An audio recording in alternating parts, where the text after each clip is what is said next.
Primero agradecerle a la Universidad Don Bosco por la invitación. En segundo instante, aprovechar y saludar a mis colegas, al doctor Jesús y a la doctora Minerva, por sus intervenciones. Muchas gracias por los aportes que nos han dado a todos.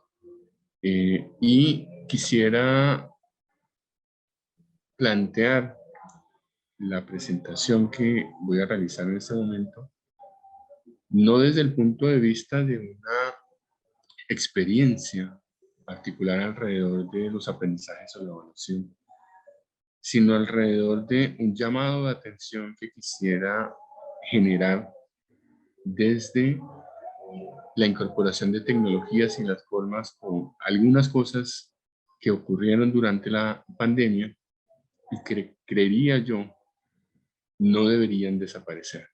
Entonces, creo yo, en el momento en el que estamos actualmente, resulta pertinente comenzar a pensar sobre el momento que vivimos en la pandemia, lo que tuvimos que pasar, y no solo lo que tuvimos que pasar, sino los aprendizajes que quedaron, tanto positivos como negativos. Por primera vez en la historia tuvimos que enfrentarnos todos a muchas situaciones, y eso a cada institución educativa le dejó aprendizajes que hoy estoy comenzando a observar que pareciera que se están perdiendo, porque muchos de mis colegas han comenzado a regresar a sus prácticas previas a la pandemia, como si no hubiéramos logrado aprender y transformarnos durante 2 años. Fueron 2 años en los que por primera vez en la historia todos estuvimos pensando en cómo integrar de una forma pedagógica la tecnología para favorecer los procesos, algunos con más dificultades que otros, pero de cierta forma es algo que ocurrió.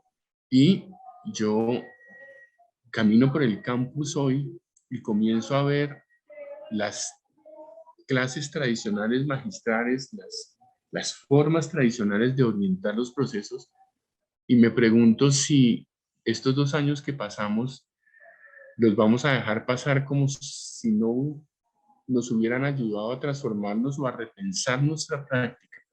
Y tal vez es más fácil volver a las prácticas que teníamos antes, porque es evidente el esfuerzo que tuvimos que hacer. Entonces quiero hacerles un llamado de atención para que reflexionen y mostrarles un poco las cosas que hemos logrado en estos 2 años. Si quieres, pasemos a la siguiente. Para mí, arrancamos con que fue un momento único para todos.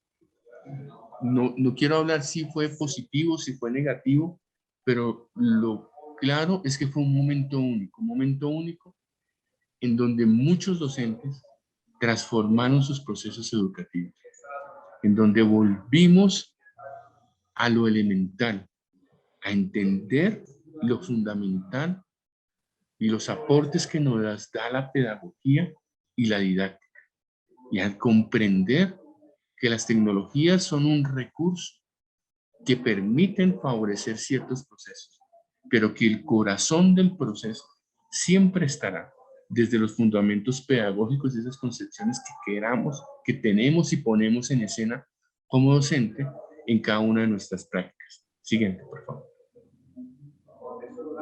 Bien.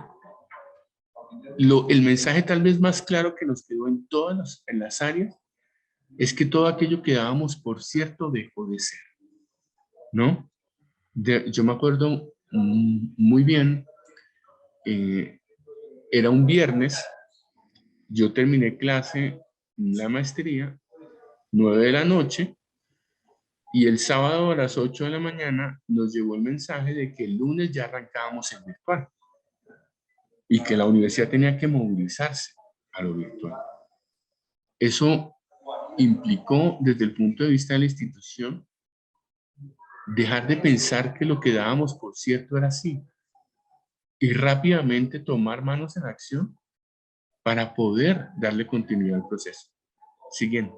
Fue un momento en el que todos Por primera vez en la historia, docentes y estudiantes tuvieron que pasar las mismas dificultades, enfrentar los mismos temores, la misma nivel de ansiedad frente a lo que iba a pasar, y no solo frente a lo que iba a pasar, sino cómo darle continuidad a un proceso formativo a través de la mediación tecnológica. Esto no había pasado nunca en la historia de la humanidad. Por primera vez, los dos actores principales del proceso están enfrentando un reto particular. Y esto comenzó a generar cosas. Siguiente. Esto comenzó a llevarnos a cuestionarnos sobre la transformación que debíamos tener. Debíamos transformarnos en los hogares, debíamos transformarnos en las instituciones, debíamos transformarnos como estudiantes y como docentes. Si no nos transformábamos, iba a ser muy difícil seguir andando. Y tristemente, en la pandemia, para muchas instituciones de educación, para muchos niños, esto fue muy difícil y no se logró. Y hoy estamos comenzando a ver estas dificultades que se generan. Pero algunos decidieron transformarse y superar los retos que tenían. Los retos desde todos los rincones. Retos que tienen que ver con cómo vamos a conectar. En mi casa somos 4, ¿no? Y no había la posibilidad de tener, digamos, computadores para todos. Y necesitábamos comenzar a pensar desde el celular, desde cómo logro yo darle continuidad, porque al final todos teníamos que seguir andando. Comenzamos a ir poco a poco a pensar en los retos y cómo los debíamos ir superando. Yo comencé a observar muy feliz la transformación de las prácticas de los docentes de mis hijos. Comenzar a ver cómo comenzaron a integrar la casa como un escenario de aprendizaje. Buscar los recursos que habían en la casa para facilitar los procesos y la reflexión desde el punto de vista de los niños. Cómo tuvimos los padres de familia que entender el papel tan importante que teníamos en la educación de los niños. Nos era más fácil ir y dejar que estén en el colegio, pero cuando los teníamos en la casa y nuestros hijos tenían una duda sobre una actividad que teníamos que hacer y al mismo tiempo teníamos una reunión, había que generar estrategias para poder darle continuidad a esto. Estos son los retos que tuvimos que superar, ¿no? Siguiente, por favor. Pero en todos estos retos comenzamos a aprender cosas. Lo primero es que decidimos reinventarnos. Y esa reinvención, siguiente, viene desde entender el potencial que tiene el trabajo en equipo. Las instituciones, para poder enfrentar esto, comenzaron a hacer equipos, comenzaron a plantear estrategias. Los docentes comenzaron a hablar entre ellos, comenzaron a compartir las estrategias que estaban utilizando y cómo funcionaban, lo que les funcionaba, lo que no les funcionaba, las dificultades que teníamos. Éramos un equipo completo trabajando en pro de dar continuidad y de transformarnos. Comenzó a generarse, a favorecerse el liderazgo distributivo en las instituciones. Ya no el liderazgo dependía de ciertos sectores, sino que podía estar distribuido a lo largo de la institución y las ideas podían venir de cualquier persona. Siguiente, por favor. Nos capacitamos como nunca. Yo creo que mis dos colegas pueden coincidir en los esfuerzos que tuvimos que hacer y los profesores que están aquí sentados, las horas, la Universidad Don Bosco seguramente las horas invertidas en capacitación tanto para docentes como para estudiantes, que no podemos, creo yo, desaprovechar. Claro, hay que hacer un análisis reflexivo y crítico sobre las prácticas, lo bueno, lo malo, pero mal haríamos en abandonar todas esas horas de formación en desarrollo de habilidades digitales y en competencias digitales. Siguiente. Hay algo que a mí me llamó mucho la atención que está en la siguiente diapositiva, y es esto. Como los dos actores del proceso estaban enfrentando las mismas dificultades, se acabaron las barreras de jerarquías en que yo soy el docente y tú eres el estudiante, y comenzaron a favorecerse procesos dialógicos. Esta foto que está acá es un profesor que está completamente embolatado y hay un estudiante que le está ayudando y explicándole cómo es. A mí me encantaba ver a mi hijo de 6 años en esa época levantar la mano y decirle a la Miss, no, Miss, lo que tienes que hacer es esto y esto y esto. No, mira, haz esto. No, yo decía, eso no ocurría normalmente, no ocurría normalmente en el aula. ¿Cuántas veces favorecemos los procesos dialógicos en el aula? Como pares, entre estudiantes y docentes. Hay estrategias que utilizan narrativas digitales que están comenzando a cambiar la práctica y la enseñanza, por ejemplo, de las ciencias médicas. Y están enfermeras hablando con sus estudiantes como pares, conversando alrededor de las dificultades que están entendiendo y entendiendo que cada una de las historias que trae los estudiantes es un escenario de formación y cómo poder aprovechar eso a través de un proceso dialógico para poder favorecer los aprendizajes, ¿no? Entonces, no solo aprendimos juntos, sino logramos entender la ventaja que tienen todas esas herramientas tecnológicas que antes de vez en cuando utilizamos. Hoy se volvieron en eje fundamental para comunicarnos y comenzaron a desarrollarse una diversidad de estrategias alrededor de cómo integrar esto para favorecer los procesos de comunicación. Pero no solo nos dedicamos a integrar herramientas, sino que invertimos muchas horas, pero muchas horas. La siguiente, por favor, Eduardo. En pensar, en integrar, en recurrir al software libre, a otro montón de herramientas para soportar el proceso. Los LMS fueron uno de esos actores muy relevantes para poder darle continuidad a la planificación que teníamos dentro del aula. Pero esto no hubiera sido posible si no nos hubiéramos dedicado a construir recursos educativos digitales. Yo creo que si ustedes miran hoy la cantidad y diversidad de recursos educativos que fueron creados por los docentes, la cantidad de canales de YouTube, la cantidad de videos, de tutoriales, la cantidad de horas invertidas por los docentes para encontrar formas y mecanismos que permitieran la continuidad del proceso formativo mediado por las tecnologías. Pues casi que yo ya no necesitaría dictar muchas de mis cátedras porque hay muchos profesores que han presentado de formas diferentes los conceptos que yo abordo, digamos, dentro de mis clases magistrales. Y es algo que no debemos perder. Pasa a la siguiente, por favor. Sobre todo porque volvimos a entender la importancia de la didáctica, la importancia de un buen fundamento pedagógico.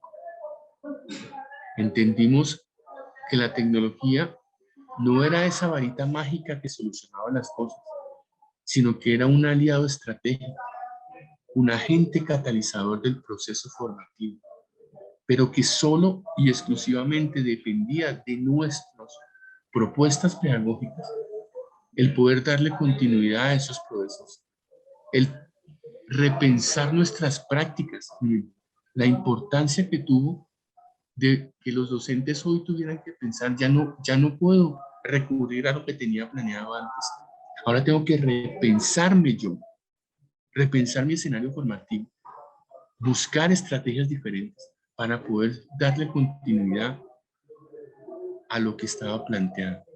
Yo he conocido casos de estudiantes de educación infantil que crearon kits completos y ellas mismas fueron a entregárselos a sus estudiantes en la casa para poder darle continuidad al proceso. Esas son las cosas que yo quisiera que no perdiéramos. Todo eso que aprendimos, todo eso que construimos en estos 2 años. Siguiente. Que aquí, si quieres, pasemos porque a la siguiente, porque ya hablamos un poco de los recursos. Y quiero cerrar aquí, porque una de las cosas importantes tiene que ver con la toma de conciencia que tuvimos alrededor de la evaluación. Hemos hecho investigaciones en la universidad preguntándole a los docentes qué pasó con la evaluación. Y yo me emociono mucho al escuchar a los docentes diciéndome que tuvieron que repensar sus procesos de evaluación para responder a la realidad, para responder a esas nuevas necesidades que tenían los estudiantes, para encontrar en la evaluación un mecanismo real de mejora del proceso, para entender que sí era posible no solo hacer pruebas de conocimientos, sino que era posible el desarrollar productos útiles y formas diferentes en que los estudiantes mostraran y aplicaran los conocimientos que tenían en la solución de problemas reales. Entender la importancia de la evaluación entre pares, entender la importancia de ese proceso de realimentación posterior, entender la importancia que tiene el feedback y el acompañamiento del docente en el proceso de evaluación, porque no es solo indicar aquello que debes mejorar, sino acompañarte en cómo mejorar, en brindarte los instrumentos, las rutas, los recursos que puedes utilizar para poder favorecer los aprendizajes y llenar esos vacíos que te están quedando durante el proceso formativo. No estoy diciendo que todo haya sido maravilloso, porque cometimos muchos errores, pero mal haríamos en pensar que no aprendimos de todos esos errores que cometimos, que no nos volvimos docentes más cercanos a nuestros estudiantes, a comprender la realidad de cada uno de ellos.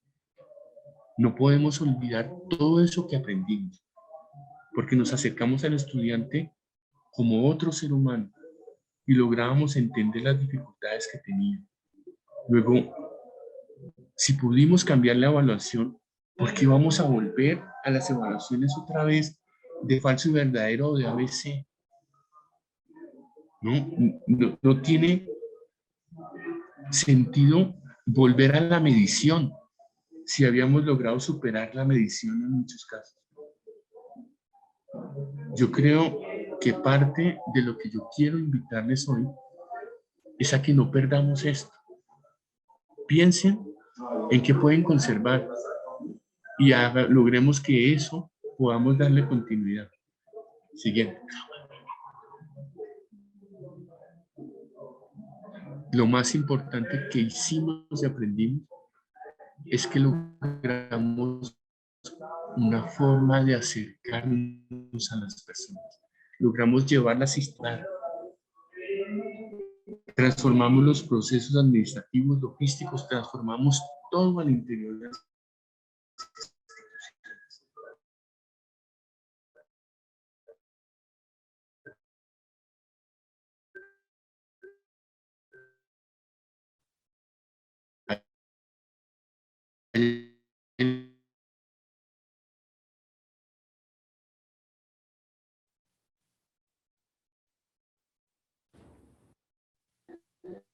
Gracias, doctor Oscar. de remotas. Ah, muy bien. Ese era lo que quería comentarles el día.